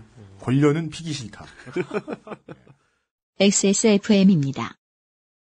과테말라 안티구아 케냐 AA, 에티오피아 예가츠프, 엘살바도르 SHB, 아르케 더치커피, 커피아르케닷컴. 바른 선택, 빠른 선택. 1599, 1599에서 알려드리는 대리운전 이용 상식. 대리운전 쓰실 때마다 현금 결제와 영수증 처리 불편하셨죠? 1599, 1599 법인 서비스를 이용하시면 별도의 지불 없이 이용하고 월 단위 후불. 세금 계산서 발행과 경비 처리 참 쉬워지겠죠? 바른 선택, 빠른 선택. 1599, 1599에서 전해드렸습니다. 바른 선택, 빠른 선택. 1599. 이게 저희가 한 걸음만 뒤로 물러서 가지고 이 사건을 다시 한번 쭉 돌아보면은 그 샤를리 heb도 사건이 굉장히 상징성이 많아요. 그러니까 흔한 사건은 아니라는 거죠. 비극이도 비극이지만 뭐 표현의 자유 문제를 넘어서 뭐 굉장히 다양한 문제를 담고 있는 것 같습니다. 보통 일반인들은 샤를리 heb도 사건이 표현의 자유 문제라고 생각을 하고 바로 그 지점에서 다들 논의를 하고 있지만 제가 드린 첫 번째 질문, 프랑스가 현재 직면하고 있으면서 우리도 조만간 직면하게 될 문제, 동아주의와 다문화 문제, 서로 다른 문화들이 충돌했을 때, 섞였을 때 어떻게 융합될 수 있는가? 그 융합하는 과정에 생기는 문제를 어떻게 해결할 것인가? 뭐 많이들 동아주의도 얘기하고 다문화주의도 얘기하면서 그 똑같이 붉은 피가 흐르는 사람들을 받아들여서 문화적으로 안정된 사회를 구축할 수 있을 거라고 생각들을 하지만 현실적으로는 어마어마한 문제가 누적되고 있고 그 문제의 정점에서 상징적으로 폭발한 게 샤를리 heb도 사건이라고 본다면은 우리가 그걸 어떻게 해결해야 되는가? 이게 더 중요하다는 거죠. 그런 점에서 이게 다시 또 거꾸로 이어지는 게 샤를리 heb도로 상징되는 그 표현의 자유 문제가 그 사회에서 계속 누적되어 가면서 발생하고 있는 그 문제들을 해결하는 첫걸음이 또 표현의 자유라는 겁니다. 이 문제에 대해서 서로 이야기를 하고 인식하고 대안을 만들어 나가는 게 표현의 자유잖아요. 그러면 이렇게 볼 수 있는 거죠. 샤를리 heb도가 heb도의 관련자들이 총을 맞아 죽으면서 표현의 자유가 침해된 게 아니라 이미 프랑스에서는 기존의 표현의 자유가 제 역할을 못하고 있었고 그걸로 인해서 문제가 누적되었기 때문에 샤를리 heb도의 사건이 바로 발생한 거라는 거죠. 그 자유를 남용, 오용하는 자들이 있었고. 그렇죠. 그 자유를 함부로 제한해도 된다고 생각하는 자들이 있었고. 그럼요. 그러니까 그런 것 같아요. 그러니까 누구를 대상으로라도 정말 성역 없이 정말 뭐라고 해야 되지? 버르장머리 없게 열심히 조롱하는 사람들이 있을 수 있어요. 있을 수 있죠. 그러니까 그게 모두에게 공정하다면 그 사람은 그냥 표현의 자유를 인정받을 수 있을 것 같아요. 뭐 가능한 일이죠. 그런데 그런 종류의 어떤 조롱이나 그런 것을 특정 계층, 특정 어떤 종교 사람들의 것만 만약에 모아 놓는다거나 계속 만들어낸다거나. 저는 그것도 약간 다른 게 특정한 종교만 조롱을 하더라도 그것도 필요할 수 있다고 봅니다. 왜냐, 그건 그 사람의 선택의 문제지. 우리가 흔히 받는 거, 왜 너는 정치인들을 비판할 때 이 사람만 비판하냐? 다른 것도 비판할 게 많은데 그건 그 사람의 선택의 문제인 거예요. 그러네. 예, 제가 오히려 집중하고자 하는 것은 어떤 사회에서 어떤 사람들은 자신의 삶을 살아가면서 끝내 안정적인 삶을 이루지 못하고 사회에 적응을 못하고 자신의 기원을 찾으러 거꾸로 올라가서 엉뚱하게도 과격하게 짝이 없는 이슬람의 근본주의. 이슬람은 괜찮죠. 이슬람의 근본주의에 심취를 하게 되고 이 근본주의 문제는 개신교 근본주의도 마찬가지고 유교 근본주의도 마찬가지죠. 심지어 그 하렘파 행동주의도 마찬가지죠. 예. 왜 그런 데까지 쫓아가서 거기서 총을 꺼내 들고 그런 거 하면서 사람들을 놀리면서 즐거워하고 웃고 있는 사람들을 쏴 죽인 거에 끝나지 않고 자신도 사살당했죠. 실제로 샤를리 heb도 사건을 일으킨 그 범인들이 오히려 더 비극의 주인공 아니냐. 네, 그래 보면 우리 사회는 왜 그들을 미리 구하지 못했던가. 여기에 집중을 해야 되지 않겠냐라고 말씀을 드리는 겁니다. 잘못된 이해를 키워서 사람을 기꺼이 즐거워하며 죽일 만큼. 그러니까요. 예. 그걸 인생의 목표로 여길 만큼 망가질 때까지. 완전히 망가진 거죠. 사회는 무엇을 했는가? 예, 우리 사회는 왜 그 문제를 미리 해결하지 못했는가. 그렇게 따지면 대한민국도 해결하지 않고 신나게 누적시키고 있는 것들 투성이. 벌써 징후가 나타나고 있죠. 김군. 이 사회에 적응하지 못하고 말로는 뭐 페미니즘이 싫어서 뭐 이런 식으로 표현을 하지만 사회에 적응하지 못한 겁니다. 못하고 어딘가를 찾아서 떠났잖아요. 그럼 벌써 이미 비극은 시작되고 있는 겁니다. 이미 그런 질문들이 나오더군요. 이게 워낙에 역설적이게도 IS에 모여든 대원들을 모아봤더니 이게 다문화가 돼버려서 오히려 거기가 더 진짜 진정한 다문화가 돼버리는 거죠. 인종 간의 갈등이 생기고 하다 보니까 내부에서 살인사건이 일어났다라고 전해지는데 지금 사회에서 적응을 실패해서 넘어간 그 김군이라는 사람은 과연 그곳에서 무엇을 겪고 있을까를 걱정하는. 그런 사람들만 모여있을 그 집단이 걱정되기도 합니다. 그렇죠. 그러면서 거기서 이제 제가 또 드리고 싶은 말씀이 프랑스 사람들이 샤를리 앱도가 저 멀리 바다 건너에서 테러를 자행하고 있는 그 근본주의자들을 비꼬는 것, 그것만이 표현의 자유가 아니고 우리 사회에 좀 더 필요하고 더 근본적이고 원칙적으로 본질적으로 필요한 표현의 자유는 프랑스 사회 내부에서 차별받던 사람들, 프랑스 문화에 동화되지 못하고 B급 프랑스 문화를 만들고 개토를 만들어 살아가던 그 사람들이 프랑스라는 하나의 공화국을 상대로 우리를 구해달라고 외칠 수 있는 그 표현의 자유가 먼저 우선되어야 되지 않느냐. 작은아마 샤를리 앱도의 내부에서, 프랑스 내부에서 작은아마 면죄부가 주어졌던 이유가 그거죠. 그렇죠. 네. 샤를리 그 문제에 대해서 꾸준히 계속 목소리를 내왔으니까. 프랑스 내부의 극우 정치가들을 향해서 비판의 목소리를 내왔습니다. 샤를리 앱도는 그런 일을 또 해왔다는 거죠. 네. 정리하자면 표현의 자유는 진작부터 제대로 구현되지 않았었고 그 결과 문제점이 해결되지 않고 누적되다가 골마 터진 사건이 샤를리 앱도입니다. 제가 보는 이 사건의 복잡성은 그렇기 때문에 강해진다고 보는 거예요. 네. 전 진짜 복잡한 문제입니다. 사살당한 쿠아치 형제가 자신의 총으로 그 소외받고 버림받은 자신의 인생에 대한 이야기를 하고 있는 것 같이 들려요. 그렇지만 불행하게도 그런 방식으로 이야기하는 것은 우리 사회에서 용납되지 않습니다. 용납해서도 안 되고. 네. 그렇기 때문에 이 사건은 해결할 길이 없는 비극이라는 거죠. 결론으로 들어가면 이 사건을 보면서 굉장히 많은 고민을 했습니다. 샤를리 앱도가 불쌍해서도 아니고 쿠아치 형제가 불쌍해서도 아니에요. 프랑스 사회 차별 문제도 아니고 우리 사회가 안고 있는 외노자 차별 문제, 여태까지 그 얘기를 계속 해왔는데 그것도 아니었습니다. 오히려 제가 왜 이 문제를 그냥 대충 결론을 내리고 돌아서지 못했는가 곰곰이 생각해봤더니 결국은 이게 우리의 문제이기 때문입니다. 여기 앉아있는 사람. 예. 지금 여기서 우리라는 것은 청취자 여러분들을 포함한 우리 사회의 우리가 아니라 이 마이크 앞에 앉아있는 3명을 얘기하는 겁니다. 네. 저희요. 마사오 포함. 또 포함합시다. 예. 네. 이게 고민이 겉들수록 답이 보이지 않고 점점 더 혼란에 빠져드는 느낌이 들었던 이유가 그게 저 자신의 문제였기 때문에 그런 거예요. 네. 제 문제에 대해서는 사람들이 대부분 무력해집니다. 자기 문제에 대해서는. 맞습니다. 남들의 문제는 잘 보여요. 네. 내 문제는 잘 안 보여요. 제가 이게 마사오님을 홍구형을 내줘야겠어. 마샤를리 니폰도 막 했지만 그 마사오님의 문제만이 아니다. 우리 문제입니다. 네. 제 딴에는 제가 여태까지 해왔던 근래 몇 년간 해왔던 일이 이 사회가 조금이라도 나아지게 만드는데 1g은 효과가 있었을 것이다라고 믿고 했어요. 그걸 믿었기 때문에 매주 이걸 원고를 쓰나 고생하고 와서 녹음하고 편집한 걸 또 들어보고 막 그러면서 바쁘게 살아온 거죠. 근데 지금에 와서 생각을 해보면 나는 제대로 하고 있었던가 하는, 제대로 하고 있다는 확신조차 사라져버린 거예요. 내가 사람들을 향해서 뭔가 말을 했기 때문에 사회가 더 나빠진 거 아니야? 오히려 그런 생각이 많이 들다는 거죠. 우리가 뭘 잘못하고 있는 거 아니냐. 그것은 알기 싫다를 매주 들어주시는 청취자분들의 숫자가 놀랄 만큼 많죠. 네. 엄청나게 많습니다. 사회적으로 의미가 있을 만큼 많습니다. 제가 책을 써도, 블로그에 글을 써도, 그렇게 큰 스피커를 가져본 적은 없어요. 딱 2번의 예외가 있죠. 뭐요? 경기동부 때하고.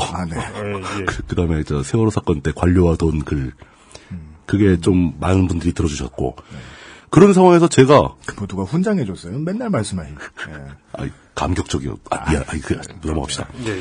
그런 상황에서 제가 또는 우리 셋이 별 생각 없이 뱉어내는 말들이 누군가한테는 진짜 가슴에 파고드는 칼날이 될 수도 있었고 누군가의 머리에 꽂히는 총알이 될 수도 있었다는 거죠. 우리가 모르고 있지만. 그랬겠죠. 예. 저도 많이 돌아보게 된 게. 그러니까 저는 실제로 저한테 국궁을 가지고 찾아오겠다는 사람들도 있었고. 저도 그 비슷한 경험 얘기 들어봤고. 예. 그리고 제가 유독 특정 집단에게 가혹하게 군 것도 있고. 예. 네. 그런 생각을 하게 되니까 겁이 나더라고요. 식은땀이 흐를 정도로 겁이 나더라고요. 과연 우리가 해온 일들이 표현의 자유라는 이름 아래 합리화될 수 있고 정당화될 수 있는 그런 종류의 일이었을까? 네. 자신할 수가 없어요. 앞으로 여태까지 해온 건 그렇다 치고 앞으로 우리가 해나갈 이야기들이 과연 완벽하게 정치적으로 올바르며 누구에게도 상처 입히지 않고 어떤 문화적 예의에도 어긋나지 않는, 그러면서도 우리 사회의 발전에 도움이 되는 그런 얘기가 될 수 있을까? 그럴 가능성이 있을까? 라는 고민까지 하게 되었습니다. 네. 오늘은 그 고민은 쉽게 결론이 나지 않을 것 같다라는 데까지만 말씀을 드려야 될 것 같습니다. 네. 여기까지죠? 예. 이용이 어제 스포츠 얘기 하나 하려다 말아먹었으니까 네. 말아먹을 각오를 하고 스포츠 얘기 한번 하죠. 제가 꿈꾸는 사업이 몇 개 있었어요. 사업가 같은 거는 절대 할 줄 몰랐던 사람이라도 어떤 일들이 전국적으로 해보면 좋겠다라고 생각했던 것 중에 지방선거 데이터 센터를 하면서도 확실해졌는데 저희가 어제도 얘기했나요? 뭘요? 지역 언론이 지금까지 잘 살아있는 게 누가 이제 월급 받아가면서 신문도 찍고 하는 게 지역 유지와 정치인들의 배가 맞아떨어지기 때문이거든요. 그렇죠. 나쁘게 표현해서 또 상처받으실 분이 계실 겁니다. 그게 아니면 우리나라 지역 언론은 못 살아남아요. 왜냐하면 지역민들의 선택을 못 받았기 때문에. 지역민들은 지역 언론 신문 안 사봅니다.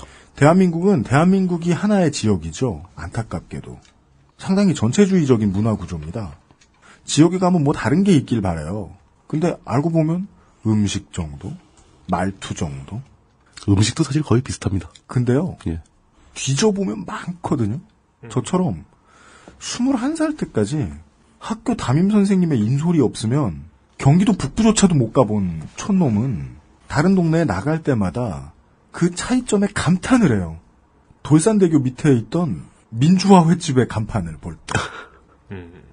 혹은 왜 서울에는 제대로 된 맛의 밀면이 올라올 수 없는가를 고민할 때. 그런 면들이 있죠. 해운대 길거리에서는 왜 저렇게 까댈 수 있는가, 마음 편하게. 소주 한 병 들고 돌아다니며. 왜 서면거리에 있는 직원들은 핸드폰 판촉을 하면서 롯데 유니폼을, 옛날 유니폼을 입고 있는가. 네. 캐롤라이나 블루색 내복 같은 옷이죠. 그런 생각을 했었어요. 대한민국에 정말 없는 듯 매우 있는 문화 중에 하나가 스포츠의 컬러 코멘테이터입니다. 그렇죠. 그게 뭐예요? 편들고 있는 해설자죠. 네. 한국에는 어디에 많을까요? 마이너에서 좀 시도를 하다가 별로 적응을 못했죠. 원래는 없어요. 네, 없어요. 어디에 많을까요? 국대 축구할 때 많습니다. 그땐 뭐 100%죠. 올림픽하고 국제대회 할 때 한국 편드는 일이 많습니다. 이 얘기는 다시 제가 아까 얘기했던 답답한 상황으로 돌아옵니다. 한국을 하나의 지역으로만 생각해요. 다문화 하는데 한국은 매우 동아주의입니다. 매우 공화주의입니다. 지나치게 강해서 파시즘으로 의심받을 만한 공화주의예요. 그리고 모든 방송에게 귀찮다는 듯이 토요일 낮에 아무도 안 보는 시간에 배치해놓은 TV의 옴부즈맨 프로그램에 나와서 사람들이 던져준 의견은 매우 파시즘적입니다. 그렇죠. 이렇게 했더니 이런 게 거슬린다. 제가 세상에서 제일 듣기 싫어하는 말들 중에 하나입니다. 거슬린다. 보기 안 좋다. 나 혹은 전체가 절대 권력을 가지고 있다는 믿음이에요. 그렇죠. 따라서 절대적으로 옳은 게 있다고 생각하는 거죠. 네 새끼들은 내가 보기 좋을 때까지 불편부당해라. 중립을 지키는 척을 해라. 입니다. 그 폭력의 결과 대한민국의 언론은 정치 세력을 지지하지 못하고 정치적인 견해를 펴지 못한 채 정치적인 견해를 펴고 싶으면 우회적으로 치졸하게 굽니다. 그렇죠. 자신의 속내를 숨기고 까지 말아야 될 것을 까고 까선 안 되는 것을 돌려 까고 리플을 이용해서 대신 까고 그러다가 말고 바이럴 마케팅을 해서 양비론을 동원해서 같이 죽습니다. 견해를 말하지 못하게 하는 사회는 견해를 존나 치졸하게 밝힙니다. 그게 싫어서 시작했거든요. 그러다가 청취자분들이 저에게 그런 말씀을 해주십니다. 2013년 첫 방송 때 드렸던 말씀입니다. 새해에는 좀 착해지겠다고요. 그랬더니 정말 착해졌대요. 이 씨발 나는 이걸 그만둘 때가 왔나 보다. 둥글게 깎였나 보다. 지난 주차에는 그 반성을 많이 했어요. 내가 너무 둥글게 깎였구나. 내가 세상을 위해 무슨 일을 하게 된다면, 할 수 있는 기회가 주어진다면 나는 그렇게 일하려고 생각한 적 없는데 내가 뭐 때문에 고민하기 시작했지? 광고주 때문인가? 월급이 나가야 되니까 매출 때문인가? 이 고민을 하다가 언론사를 운영하는 나는 직원 떨렁 둘인데 언론사를 경영하는 경영자들은 불편부당하는 척하면서 삼성 편을 드는 쪽으로 바뀌나 보다. 그렇게 되나 보다. 나는 그걸 언젠가는 이겨내리라고 생각했는데 나 아니고도 다른 모든 사람들이 자기 하고 싶은 얘기를 다 하고도 두들겨 맞거나 욕을 처먹거나 하는 일은 없는 세상이 되길 바라면서 이 일을 시작한 건데 저는. 뭔가 거대한 악에 맞서는 것 같은 건 존나게 신나잖아요. 제가 존나게 신나하는 거대한 악은 그거였거든요. 내 마음대로 편집하려고 하는 사람들의 마음. 언젠가부터 나도 동화됐나 보다. 그런 마음을 가지게 됐고 스스로도 좀 심하게 조심을 했나 보다. 그리고 그 마음은 반성할 구석이 있고요. 필연적으로 기분 상할 사람들을 만듭니다. 근데 트위터에 그런 반응이 들어오면 저는 그냥 차단합니다. 듣지 않을 자유가 저에게 있다는 걸 알고 활용하는 거죠. 그 이야기를 듣지 않을. 내가 피곤해서 관둬버리는 것보단 그 사람의 이야기를 듣지 않는 쪽이 나으니까. 지금 상황보다 마이너스 5가 되느냐, 마이너스 3이 되느냐, 이 정도의 선택이다. 그럼 난 마이너스 3 정도 선택하겠다. 당신의 견해를 들으면서 상처받느니 그냥 상처 안 받고 지금 당장 고치지 않겠다. 당신이 상처받은 문제, 나의 단점에 대해서. 그런 식으로 반응했거든요. 근데 저 앞으로도 그럴 것 같아요. 어쩌겠어요. 어떤 얘기는 소화 못합니다. 항의해 주셨던 상당히 많은 분들에게 저희들은 여전히 고쳐지지 않는 병신 새끼들일 겁니다. 영국말로는 웽커고요. 미국말로는 두시백이나 애스홀일 거예요. 우리가 누리지 말아야 하는 표현의 자유. 저희들은 여전히 철없이 활용하면서 방송할 가능성이 좀 있습니다. 하여, 이 물뚱님이 하신 얘기에 비해서 제 얘기가 좀 더 과격하게 엇나갔는데요. 각자의 의견은 다를 수 있으니까. 네. 뭐 별 문제 없고 뭐 좋은 의견이라고 생각해요. 근데 지금쯤 이것을 많이 생각해 볼 때가 됐다는 것만큼은 그렇죠. 저와 물뚱님의 의견이 맞아서. 왜냐하면 우리 모두가 생각을 더 해야 됩니다. 네, 정말이에요. 저는 가볍게 받아들이지 않습니다. 히틀러가 나타납니다. 예. 히틀러가 나타납니다. 우리가 흔히 하는 이야기. 고등학교 역사교과서에 나와 있는 지정학적 위치상 우리가 무사할 것 같습니까? 괜찮아. 우리는 지구의 중심축에 가까운 반도라서 괜찮아. 특정 계급. 우린 멘틀에 살고 있기 때문에. 캄차카의 공격을 받은 우리가 밀리는구나. 네. 캄차카로 이주해야 돼요. 캄차카 혹은 한반도가 상당히 위험합니다. 네. 특정 계급 차별에 의해서 전쟁이 일어나면 죽어도 안녕 못할 곳 중에 하나가 대한민국입니다. 전 지구상에서 제일 위험한 자리예요. 제일 위험한 자리. 네. 북한 옆에 있는 것만. 그것만 살 떨리는 일인데. 그날은 올 것 같습니다. 아유. 근데요. 분위기 너무 어둡다. 예. 저희들이 그런 때를 대처하기 위해서 무엇을 할 수 있을까를 생각하면 들어주시는 분들의 이성적인 판단을 조금 더 큰 목소리로 요구드리는 것? 적어도 지금까지는 그게 저희가 할 일이다라는 생각은 듭니다. 현행 시사 이슈와 무관한 이야기를 되게 오랜 시간 떠들어 보았습니다. 네. 물뚝 쿼터제를 잘 활용해주세요.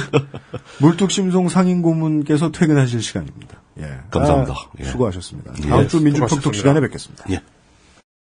XSFM입니다. 원두커피보다 적은 카페인의 커피. 부담 없이 하루에 한 잔 더. 아르케 더치커피. 커피아르케닷컴. 바른 선택, 바른 선택. 1599. 음주운전으로 매일 평균 142명의 사상자가 발생합니다. 대리운전 1599-1599. 오늘의 안 할래. 뭐 하려고 그러네요. 의사소통? 안 할래 이제. 당분간 안 할래. 못하겠다. 내가 살아야지. 이런 거, 무슨, 환단고기 학회 이런데 반응, 이렇게 떠다가 그거랑 의사소통할까? 저는 지치지 않고 자기의 의견을 꿋꿋하게 피력하는 사람들을 되게 부러워하고요. 제가 못 그렇다는 걸 알아요. 커트 코베인의 주기가 있었는데, 그가 그런 성격의 소유자였기 때문에 매우 사랑받았는지는 모르겠는데, 그거 하나 분명한 사람이죠. 늘 누차 얘기하고 다니고, 나는 주목이 앞선다. 참 비실비실한 사람이 말이죠. 대화의 끝에는 종종 테러가 있습니다. 그래서 대화가 어렵죠. 폭력은 언제나 대화가 끝나는 지점에 있는 것 같습니다. 그러게 말입니다. 거기에 더해 발음마저 어려운 이용 상임수석과 윤수의 책임 프로듀서는 다음 주 이 시간에 다시 여러분들을 만나뵙도록 하겠습니다.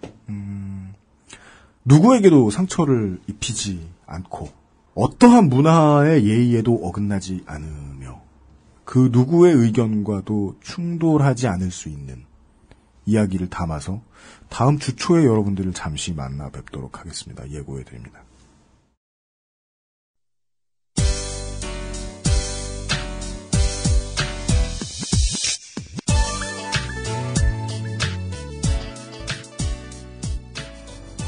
여기 사람이 있다라는 말로 다시 한번 지난주와 마찬가지로 방송을 마무리하게 됩니다. 그 말이 처음에 우리 머릿속에 컥 들어와서 bek혔던 것은 계기는 세월호 참사가 아니라 용산 참사였습니다. 철거민분들과 여기에 더해서 경찰관 한 분까지 목숨을 잃었던 용산 참사가 일어난 지 이제 6년이 됐습니다. 유가족들의 마음은 2009년 1월 20일에 그냥 멈춰 있을 겁니다. 1월 20일부터요, 서울시청 시민청 갤러리에 여기 사람이 있다 사진전 개막식이 열렸고 지금도 계속 하고 있다고 합니다. 관심 있으신 분들이 많이 참여해 주셨으면 좋겠습니다. 저랑은 조금 더 연관성이 있는 참극이 9년 전에 있었습니다. 2007년 2월 27일, 이제 35일 정도 후면 9주기가 됩니다. 아프가니스탄에 파견됐던 다산 100건설공병단 소속의 통역병으로 근무를 했던 윤장호 하사, 당시의 계급은 병장이었습니다. 1계급 특진으로 인해서 하사가, 지금은 하사가 되셨죠. 근무 도중에 바그람 공군기지 폭탄 테러로 2007년 2월 27일에 베트남 전쟁 이후에 해외 파병에서 적대 세력에 의해서 희생된 대한민국의 첫 번째 장병의 인명피해로 기록이 되었습니다. 그 당시에 언론에서 난리가 났었는데, 저한테는요, 고 윤장호 하사보다는, 윤장호 하사께서 당시에 파병 나가기 직전에 제가 부르던 호칭, 윤장호 상병님으로 저에겐 더 익숙합니다. 제 옆 내무실에 있던 2개월 선임이었고, 나이가 들어서 군대에 온 걸로 치면 저와 비슷하신 분이셨기 때문에, 저는 79년생이고 윤장호 하사는 80년생이셨죠. 서로 대화가 맞을 지점들이 좀 있었습니다. 1년 정도 보다가 1년 좀 넘게 군생활 같이 하다가 부러워해요. 파병 나가면 부러워해요. 돈 많이 벌고, 그렇죠. 경력 쌓고, 특히나 윤장호 하사처럼 미국 대학을 나왔고 미국에서 앞으로 커리어를 이어가려고 하던 친구는 군대에서 이것저것 쌓아두는 게 도움이 되거든요. 2번이나 이라크 파병에 낙방을 하고 마지막 도전에서 합격을 해서 파병이 되었던 상황이었습니다. 윤장호 하사는. 그리고 바그람 공군기지 폭탄 테러가 있은 뒤에 5일 후는 윤장호 하사가 자대, 제가 있던 소속 부대로 복귀하는 날이었습니다. 그 사고가 있고 5일 뒤에 우리 부대에서 차출되어 나갔던 5명의 병사들 가운데 4명만 살아 돌아오게 됐죠. 9년 전에는 온 세상을 떠들썩하게 했던 사건이었습니다만은 다만 1년 뒤에 제가 친구 한 명하고 대전에 현충원을 찾아갔을 때는 그냥 윤장호 하사는 비석이었습니다. 옆에 쭉 있던 사람들이 다 순직이었고 혼자만 전사로 써 있었는데 묘비명이 무슨 상관이겠습니까? 그 참극을 무슨 수로 위로하겠습니까? 굳게 다짐했던 건 아니지만 윤장호 하사를 현충원에서 만나보고 오면서는 그 다음부터 그런 생각이 잊혀지지 않았습니다. 사람들 사이에 거대한 미움을 줄일 수 있는, 한 사람이 줄일 수 있는 방법은 어떤 게 있을까? 그 다음부터 세상에 선지자는 참 많다는 느낌을 받았습니다. 꼭 안 그래도 되는데 친절하신 택시기사님이나 버스기사님을 만나뵐 때에도, 민원인들의 평가를 받을 일도 없는데 하나라도 더 알아봐 주시려고 애쓰시는 공무원분들을 볼 때에도, 취재를 하면서 취재원들을 마음으로 위로해 주려고도 애쓰는 딴지일보의 김창규 취재팀장을 볼 때에도 나은 세상이 어떤 모습일지 본능적으로 알고 있는 선지자들은 꽤 되는구나 라는 생각이 들었습니다. 나는 그럴 능력이 없나 보다. 그럼 혹시 방송으로는 못하려나? 한다고 애썼는데 전혀 만족스럽지 않아요. 한 발도 못 떨어뜨린 것 같고, 제가 생각했던 미움이 좀 적은 세상으로 가는 길에 내 공이 어디 묻어있는데 없나? 없는 것 같아요. 2월 말에 윤장호 하사 주기가 올 때마다 저는 주기적으로 반성을 하게 됐던 것 같습니다. 제가 늘 하던 고민에 대한 이야기를 물뚝심송 상인고문의 입을 통해서 전달해드렸습니다. 서울 시민들, 서울에 들으시는 분들 용산에 지나가면 자본 버블에 대한 탐욕이 사람들을 죽였고 제대로 작동마저 하지 않아서 허벌판이 된 영상을 구경하실 수 있습니다. 그때 있었던 일들의 본질을 잊지 않아주는 거 중요할 것 같습니다. 상관없는 것 같지만 잠실 종합운동장의 문화적 소중함을 다시 한번 기억하는 것. 내가 응원하는 스포츠팀을 같이 응원해주는 해설방송 혹은 우리 동네에 가장 쓸모있는 정보를 이야기해주는 내가 사는 곳을 내 주변의 사람들을 소중하게 느낄 수 있게 해주는 언론의 등장? 비슷한 맥락인 것 같습니다. 다음 주에 다시 만나 뵙겠습니다. 이용상 임수석과 유현수의 책임 프로듀서였습니다. 오늘의 녹음이 절반쯤 진행되었을 즈음 물뚝심송 상임고문은 자택에서 걸려온 전화를 받았습니다. 반려견 루이 윌리엄스 세바스찬 드 탱구, 짧은 호칭으로 탱구가 집을 나가 행방을 알 수 없다는 소식이었지요. 다행히 녹음이 끝나고 몇 시간 후 탱구는 다시 물뚝 고문의 품으로 돌아왔지만 탱구의 실종을 알고 있는 상황에서 이번 회를 녹음하는 일은 쉽지 않았습니다. 오늘의 에피소드를 경기도 의왕시에 사는 마르티즈인 루이 윌리엄스 세바스찬 드 탱구에게 바칩니다. XSFM입니다. I, D, W, K